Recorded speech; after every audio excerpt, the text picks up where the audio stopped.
Jewellery కాసులపేరు festival flat 9.99% VA మాత్రమే ఫిబ్రవరి 7 నుండి 15 వరకు. తక్కువ ఖర్చు ఎక్కువ సేవింగ్. భారత ప్రభుత్వ ఎలక్ట్రానిక్స్ అండ్ ఇన్ఫర్మేషన్ టెక్నాలజీ మంత్రిత్వ శాఖకు చెందిన నేషనల్ ఇన్ఫర్మాటిక్స్ సెంటర్ వివిధ విభాగాల్లో ఖాళీగా ఉన్న scientific, technical assistant, non gazetted ST పోస్టుల భర్తీకి అర్హులైన అభ్యర్థుల నుంచి దరఖాస్తులు కోరుతూ నోటిఫికేషన్ విడుదల చేసింది.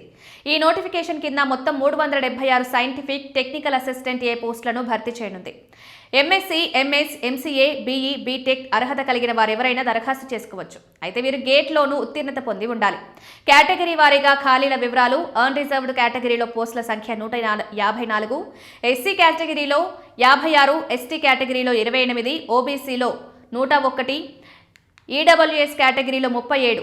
ఈ పోస్టులకు దరఖాస్తు చేసుకునే అభ్యర్థులు సంబంధిత విభాగంలో MSc, MS, MCA, BE, BTechలో ఉత్తీర్ణత పొంది ఉండాలి. 2024, 25, 26 సంవత్సరాల్లో వ్యాలిడ్ గేట్ స్కోర్ కూడా ఉండాలి. ఈ అర్హతలు కలిగిన వారు ఎవరైనా ఆన్లైన్ విధానంలో దరఖాస్తు చేసుకోవచ్చు. గేట్ 2026 ఫలితాలు విడుదలైన తేదీ నుంచి వచ్చే 10 రోజుల్లోపు దరఖాస్తు చేసుకోవాల్సి ఉంటుంది. ఇందుకు సంబంధించిన షార్ట్ నోటిఫికేషన్ NIC అధికారిక వెబ్సైట్లో తాత్కాలికంగా అందుబాటులో ఉంటుంది. ఇతర వివరాలు త్వరలోనే విడుదల చేసే వివరణాత్మక నోటిఫికేషన్ ప్రకటించిన తర్వాత చెక్ చేసుకోవచ్చు.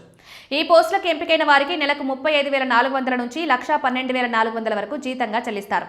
కాగా గేట్ 2026 పరీక్ష ఫలితాలు మార్చి 11న వెల్లడి కానున్నాయి.